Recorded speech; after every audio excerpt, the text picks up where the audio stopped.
Good afternoon, Littlesilver family. Today I'm coming from the Queen Elizabeth II Hotel, which is a very magnificent hotel near the Port Rashid. I don't know so much about the history of this hotel, but it's believed that it's an original Queen Elizabeth II that anchored at Port Rashid, and dysfunctional, normal, but then we have, as human beings, have transformed it into a fully functional hotel. We shall be taking the tour today, and as much as you are eager to see, I also want to see what is inside it. I guess it's a perfect place for like staycation and stuff. So walk with me today and let's check out this magnificent thing. So cheers. I hope you keep subscribing. I'll not be talking much because I am also learning. So hey, let's enjoy.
The most expensive £250. However, your monthly salary then for a regular job was around £20, so it was still quite expensive.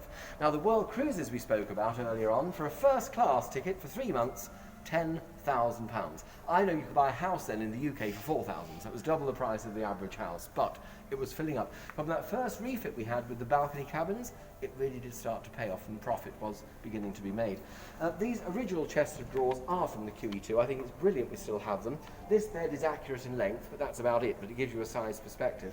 And also no mobile phones, I'm afraid, in those days. Your 6-band wave radio was it. However, let's consider one thing. The ship was built in 1965, launched in 67, maiden voyage in 69, with a car lift, hospital, radio, mortuary. This is genius. I mean, it really is a well-built... You know, John Brown in Scotland on the Clyde, who built this, did a first-class job. The hull of the ship today is as strong as it was in 1969, and that's after 5.5 million miles of service. So, I mean, really speaking, it was brilliant.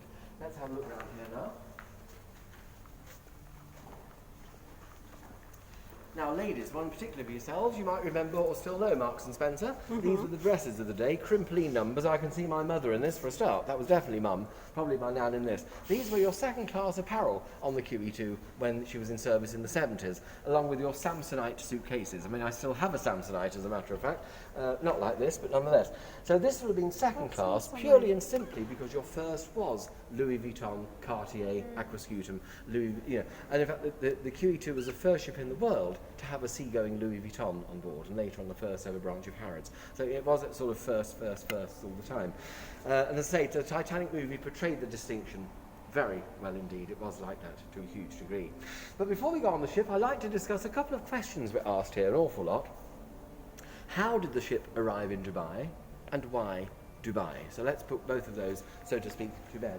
And we can take the how bit first. It was actually from the year 2000, where the QE2 was really getting a bit old, if you want the truth, and the implementations of SOLAS were coming out again and again and again. Now, SOLAS is Safety of Life at Sea, a regulatory body set up after the Titanic sinking, and their stipulations were severe and expensive. And you have to consider the longevity of the ship post-2000, which would probably be 15 years maximum, to be frank, and also, how much money it would cost to continually reinvest in her. Was it worth it? Frankly, it was cheaper in the long run to build a new ship, which they were doing with the Queen Mary II. Now that came into service in 2004, and the QE2 then sailed off into retirement, really, with European cruises and world cruises and so on and so forth. But the last ever voyage here is one we need to discuss. On the 11th of November, the QE2 left Southampton for the very last time, arriving in Dubai on the 26th of November. A 16-night cruise full of emotion. As you can imagine, the last call in Spain, France, Malta, the last. In fact, 950 entrances, but I want to go through this one purposely so we can then come down the nicer one later. Here. There we are. And this is the car lift. Now we spoke about this in the museum. This is one of the cars. And here we would have had to the left would have been the wardrobe, left would have been the bathroom, straight ahead the wardrobe, and here you would have had your double, also for 16 nights with 2 people. Why did people get bank loans to pay for these? And here we are at this lovely, in fact the largest portrait of the Queen Mother afloat on any ship. Now this is insured for £1.8 million. Now if you think that's one item insured for that price, many of our exhibits are insured for millions of pounds. It does make the initial 100 million not that expensive.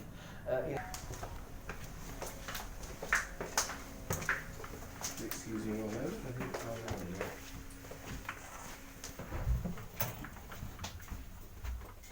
Very much. Thank you for just care to go out there. Fantastic.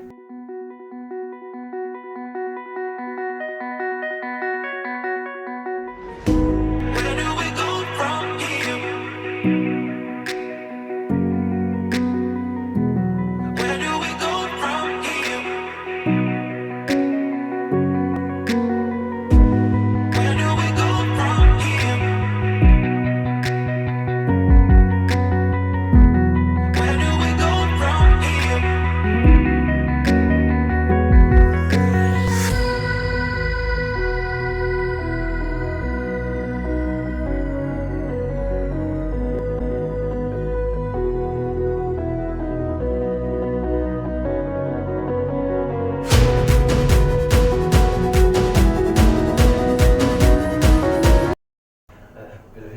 I see you taking a few videos. Did you have the one with the cap on in the end? Yes, Good. I did. Fantastic. Good.